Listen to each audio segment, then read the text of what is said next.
feeling happy, which gives, as you say, the tablet the little kick, because you're already feeling happy and you're in the right frame of mind for going out.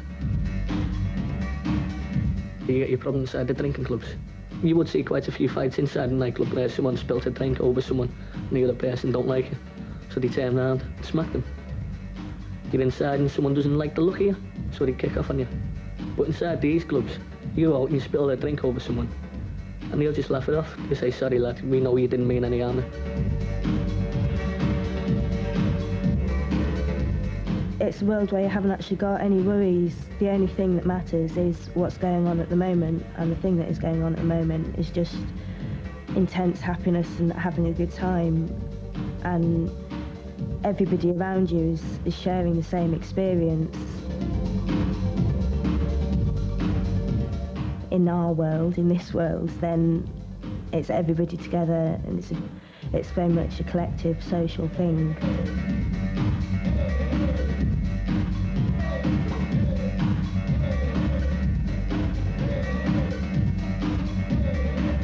You see people really going for it, dancing around, loving the night. So you think, they're loving it there, that's great over there. And you try to egg people on, get a better atmosphere, shouting, scream, and it seems to lift you.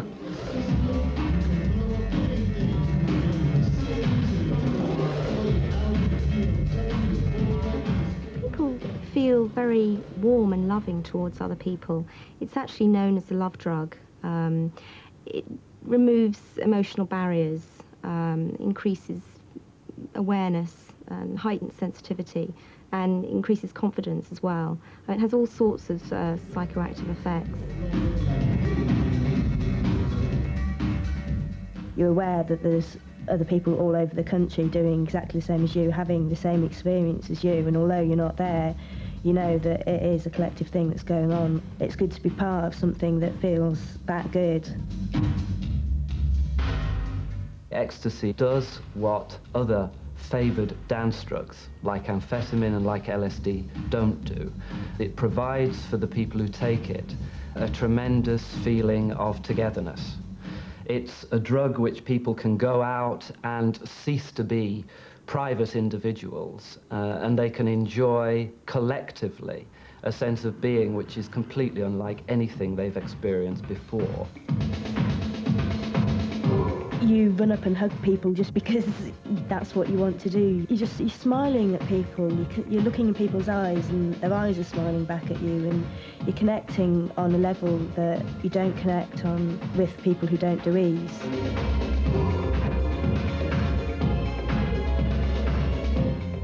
Because you're in the rave scene and, like, you know, someone will start a funky little move over in the corner to get things going on the dance floor. So somebody else over that side will start answering it, and then it's like people talking with their bodies from one side of the room to the next.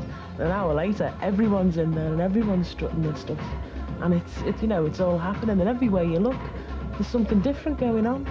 You know, with people's movements, everything's different. The lights will change, and then you'll be in the middle of a groove with a particular sound, and then they'll change it to a completely different beat, but you can still follow it, you know, and it's like, wow, what's going to happen next?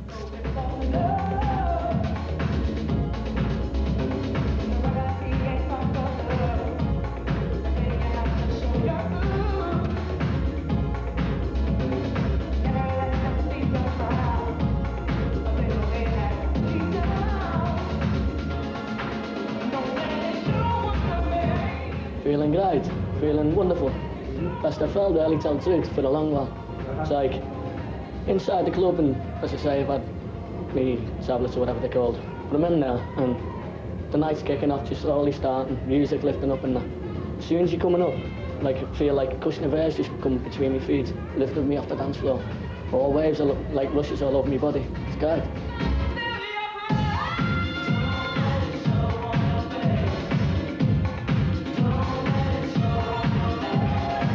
It indirectly causes the release of serotonin in various areas of the brain. If you take ecstasy, you will experience an inhibition of appetite and of aggression, which is obviously why people who take it do feel very calm and loving. Dancing is almost like an expression of your emotion. It's a way of showing everybody how good you're feeling. it's like you're experiencing the music rather than just hearing it. It's almost as if it's filling your body, because music is almost inside you, then it's coming out through your dance. It's like flying. It's the music going on throughout your whole body. And for somebody who enjoys dancing anyway and expressing themselves in that way, what could be better? And you're there, and it's all happening for you. And if the DJ changes the sound just a little bit, you change just a little bit, you know, and he's catching you out and you're following him. And that's the dance ethic of it all.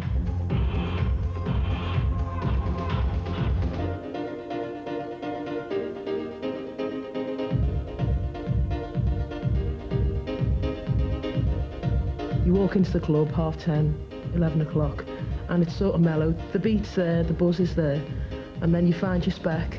I mean, I'm usually on a little plinth or something, you know, because I like to get up and see whatever else is going on as well.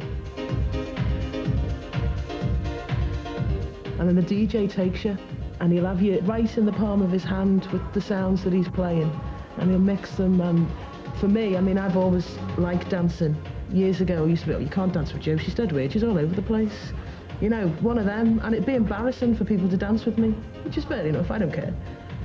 But now it's like, you know, he'll take you on a rhythm, so your feet are going that way, and then he brings something else in, so your hips are going that way, and then the arms come in, and for some reason, it just all comes together.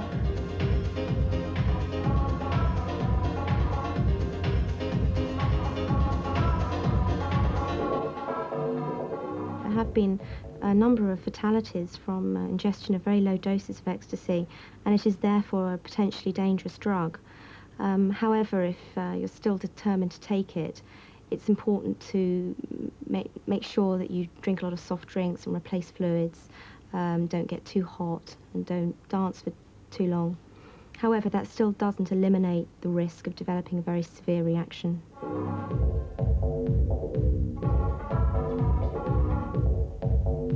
But as the night progresses, you'll find the beat of the music will become more heavier, more, say, faster, and you'll find yourself more involved, drawn into the music.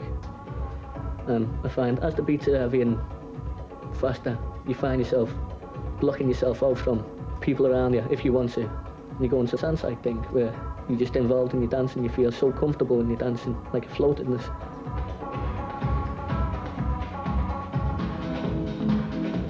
Strobe levels are often switched to a trance-like level, and you've got all dry ice coming on, and there's moments where you actually can't see anybody else in the club because all you can see is dry ice and strobe flashing, and that is very trance-like because you are the only person you can see, and what's going on with you is the only thing that there is, and you're just lost totally within yourself.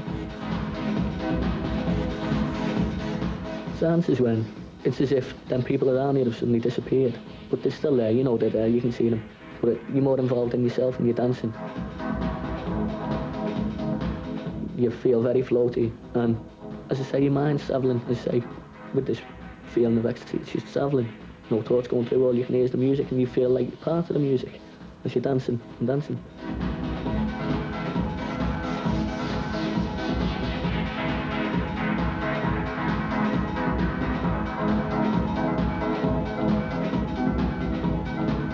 They talk about wonderment and serenity and devotion, and they're all quite religious-like words, you know, and to feel, you know, I'm devoted to my Saturday nights to go out and let go.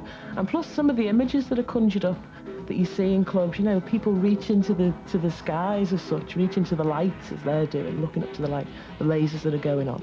But all those hands suddenly going up, all the biblical epics you used to see years ago, the robe, you know, Samson and Delilah, everyone's like this, you know, oh, the Messiah has come to us. I'm not saying that that's what they're thinking, but that's the sort of imagery that's going round in a rave scene. You know, big smiles on faces, you know.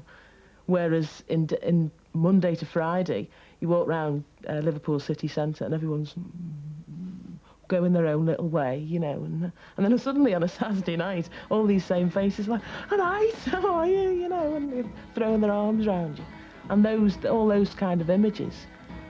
That's where I'm not religious, but it's quite, you know, divine.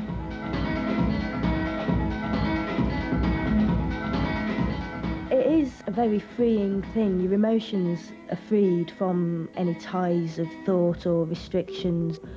Barriers are broken down. And so it is like a kind of madness, but your brain's not actually scrambled, you're still aware, your brain's perfectly clear. Nothing's distorted, you can still see clearly, you can still hear clearly, you can still think rationally.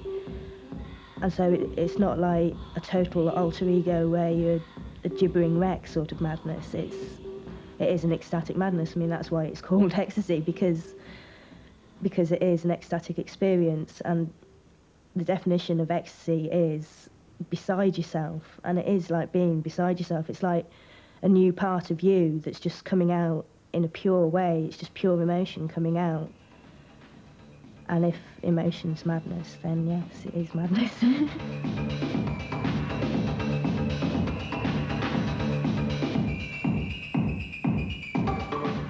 It can be described as a heavenly experience because it isn't on the level of your ordinary experience. It is a higher experience, but it's something that you can get without dying.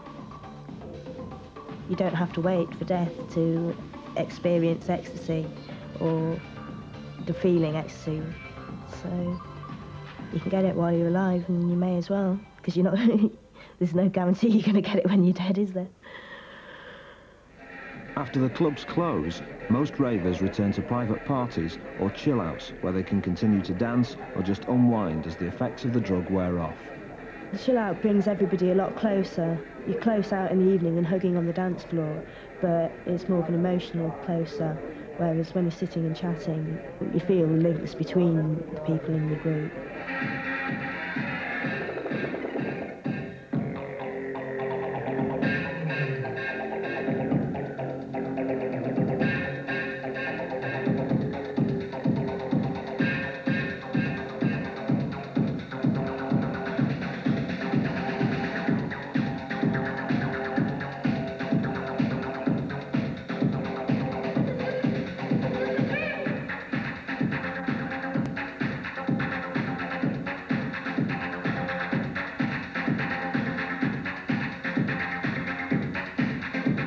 A lot of the time we might come back and carry on dancing because we know we're going to be awake for the next 5 or 6 hours. It's like another evening starting again once we've got home.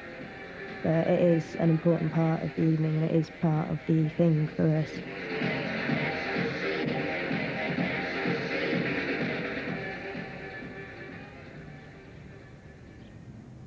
Your body actually feels quite exhausted. Obviously you've been dancing for 4 or 5 hours of the night, and then you've come home and been awake for another 6 hours sitting and chatting.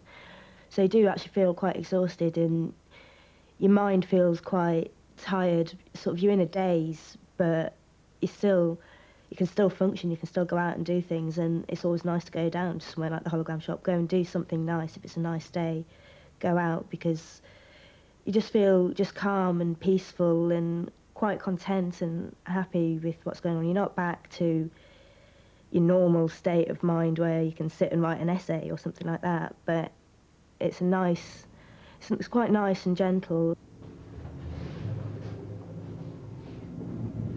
Visual appreciation seems to be heightened, and because of all the lights and strobes and lasers in the club, the hologram type of thing is along the same sort of lines. They're not real or tangible, but they are at the same time. They're the in-betweeny sort of stage, and I don't know, you can't quite get your head around them, can't quite believe in them, but they are there. The eyes follow you around as well. Look at the size of the pupils. Real huge glazed eyes. Relates to these because that's still there, that's still happening. You feel like it's not real, or it couldn't possibly be real because it is so good. But it is there, and you are experiencing it.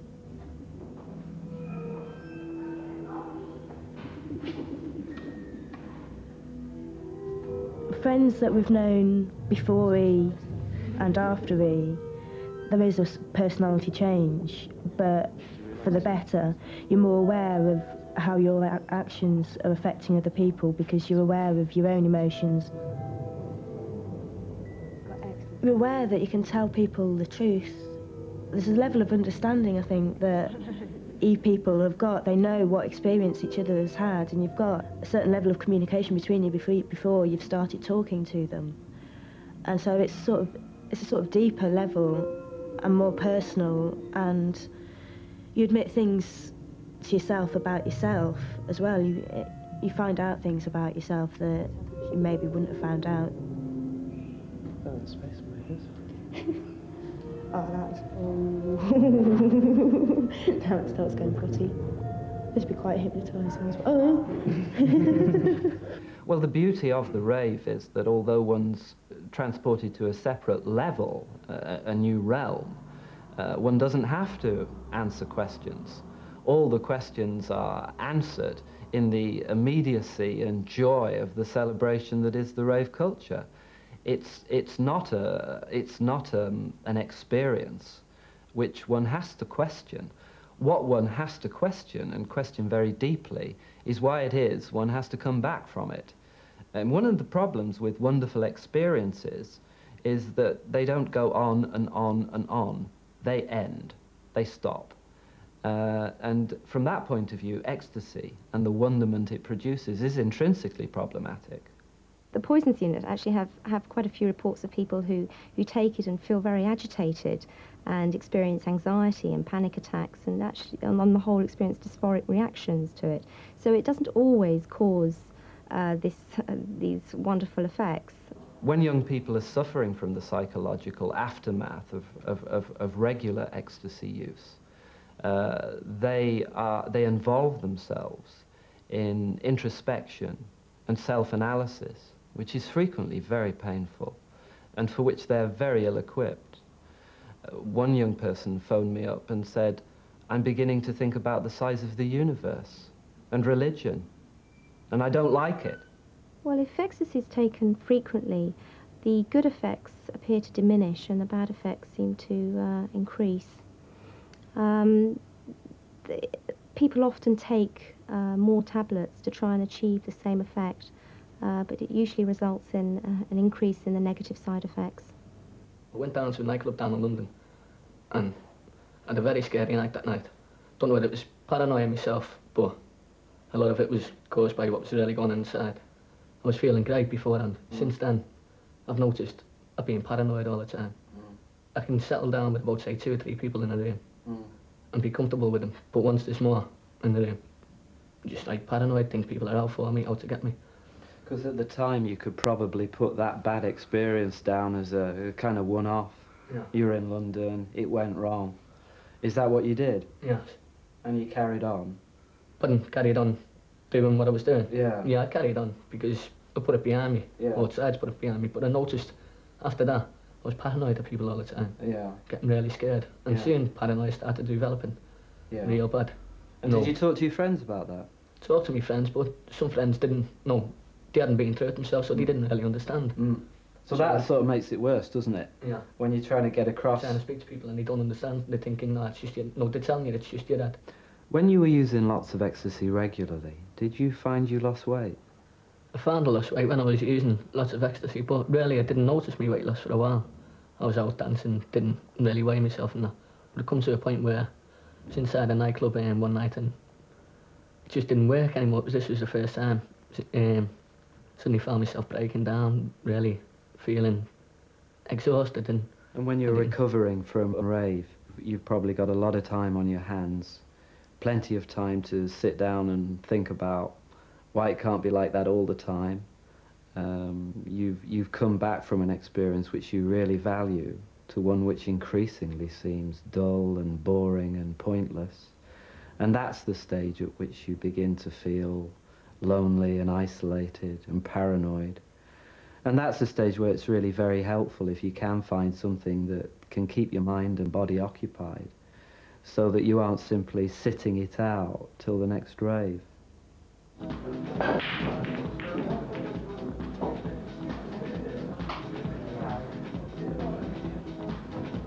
I've always been a very gregarious kind of person anyway, but in myself I was quite insular. No one ever got that close to me, really. There was very few people I could trust where I could tell absolutely everything to. And then something happens, like the rave scene happened, and suddenly I was looking at myself and I was sitting to someone who was a friend or not a very close associate, and I was suddenly telling them all these things and sort of bearing my soul, sort of, you know, oh, when I was 15 I did this, and it's sort of, then I went away and I thought, oh my God, you know, I've let somebody in. But it wasn't so bad, you know, it wasn't bad at all. If anything, it was great, you know, because the next thing they're saying, you know, oh, well, you did that, you want to hear this, you know, and you suddenly find that, yeah, that you've done these things in the past and you've been embarrassed by things, but at the end of the day, it's all part of growing up. Once you come away from the ecstasy angle of it, you realise that it comes from within yourself. I mean, people are governed in two ways, either by outside influences or inside influences. And if you can feel that good about something and then realise that it's come from you, you start thinking about, well, how, you know, what was it about my character that's brought this out? So you start to think, you know, what is it in yourself that makes you feel, it gives you that better aspect on life, you know? That's how I deal with it. I don't know whether anybody else feels the same, but it's definitely changed me for the better in that respect. The game ain't over till the fat lady sings.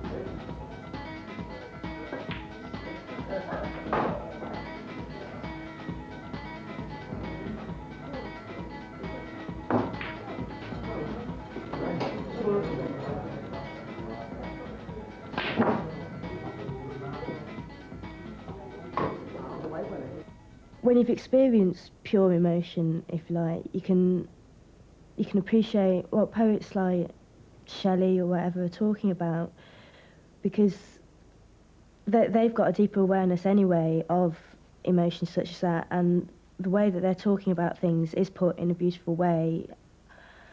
And when you're reading that kind of thing, I find it a lot more affecting now and a lot more personal maybe than I had before, because I've had deeper emotional experiences as well now through ease.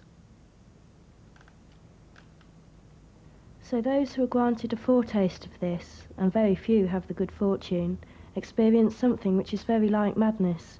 One moment they are excited, the next depressed. They weep and laugh and sigh by turns. In fact, they are truly beside themselves. Then, when they come to, they say they don't know where they have been, in the body or outside it, awake or asleep. They cannot remember what they have heard or seen or said or done, except in a mist, like a dream. All they know is that they were happiest when they were out of their senses in this way, and they lament their return to reason. For all they want is to be mad forever with this kind of madness, and this is only the merest taste of the happiness to come. This is BBC One in the North.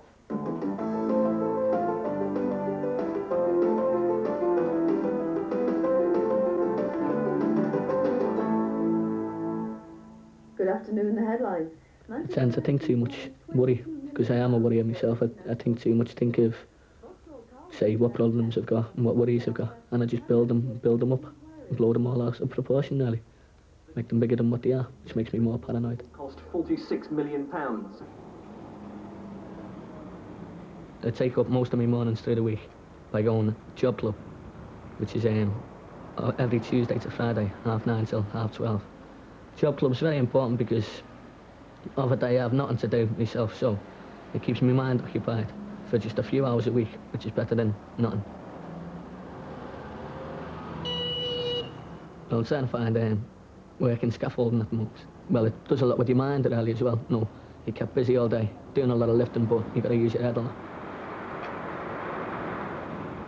Now, with me not working and doing what I'm doing, I've got quite a lot of lack of confidence, but I'm trying to get through them by go job club of a day, keeps me occupied, play football. If I get a job, I find all my confidence comes back, and slowly but surely I start to lose my paranoia.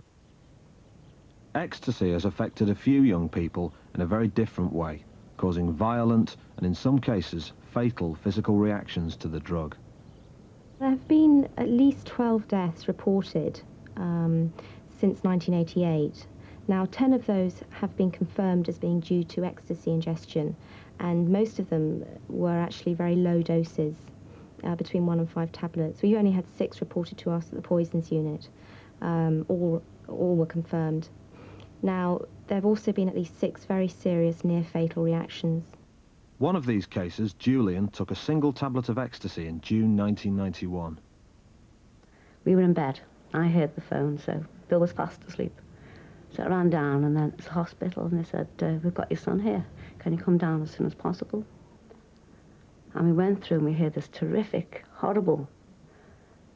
It was a wail, and it was like an animal or a baby, a mixture of both. Terrific noise. And when we went to look at him, he was stripped, and there was water pouring all over him. It was pouring out of him. And his feet were coming back one way, and his head was going back to me. His spine was bent. And this moan, every time he moaned, his head went back, and his eyes and his mouth opened wide, and this horrible noise came out. Complications basically occur from the very high temperature and include breakdown in muscle tissue, leading to kidney failure and liver failure, and also disturbances in clotting of the blood, which often results in death. And they said, wherever he's taken, they don't know what was in it, and they were getting in touch with the poison people, whoever they were. And they just expected the worst. They said, from what we know of this, so far nobody's recovered. The essence of Julie at that time had left him. I was prepared for Julie to die.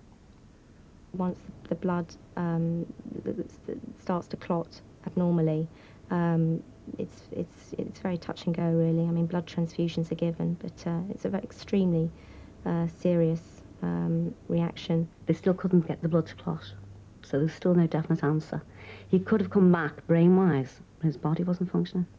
When he did come round 4 to 5 days later, he was hallucinating, severely hallucinating. He didn't know what happened. I know, yeah. I could see, like, you know, the nurses, she was all dressed up as different people. I thought I could fly, no one shut my eyes. But when I first woke up, I thought I was in bed. I just heard someone laughing and I woke up, so where am I? He looked ill, really ill. The amount of weight he'd lost from the last time he'd seen him. He bruised, dead easy, really, like easy and all that. Dead tired, always tired. Couldn't keep a conversation going at all. You'd get him up and try and walk him to the end of the corridor. That was at the time when we were going home. Julie would walk up to the end of the corridor with us. Get to the end of the corridor, it'd be like a 90-year-old. Just, you wouldn't believe he was 23. Well, in Julian's case, he was very seriously ill for 33 days. He was in hospital for a long time, and obviously it will take him months and months to recover fully from his acute episode. There may even be complications with kidney function later on in life. In spite of nearly losing his life, now that he's recovered, Julian has started going to raves again. Oh yeah, it's the best thing, like, it's... You like the scene, you just won't touch it. Scene's the best scene that's been around, because lads are dancing now, aren't they? Girls are dancing, everyone's happy with you. It's no good just going out, going to the pub and going home drunk.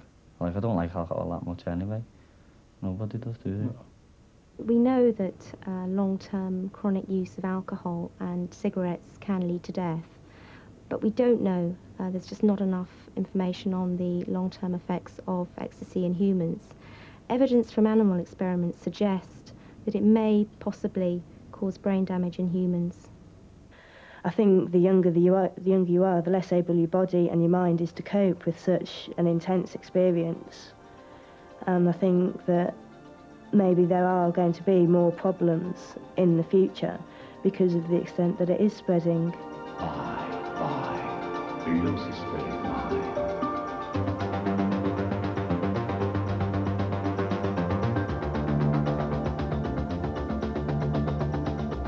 Our reaction, by and large, is to lean very heavily on traditional messages. We say, just say no, when hundreds of thousands of young people have already said yes. We say, this drug is a killer.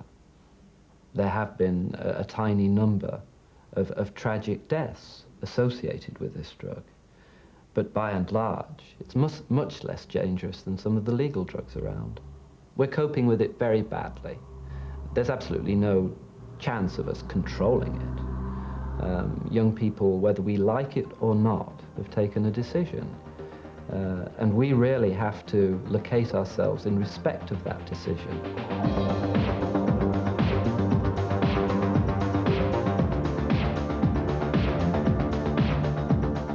there's not enough advice at the moment. What the government should do is, if they can't legalise it, they know the drug's going to stay there all the time.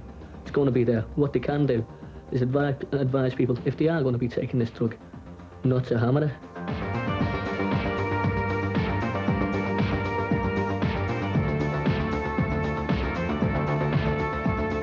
One of the things that young people have to realise is that responsibility for using drugs, which might have inbuilt dangers, which might cause imbalances in their brain chemistry, which might lead to overheating, they have to take the responsibility for finding out themselves. And agencies like ours have a clear responsibility to provide as widely as possible and as accessibly as possible the kinds of information which young people can take and read if and when they're going to experiment with these drugs.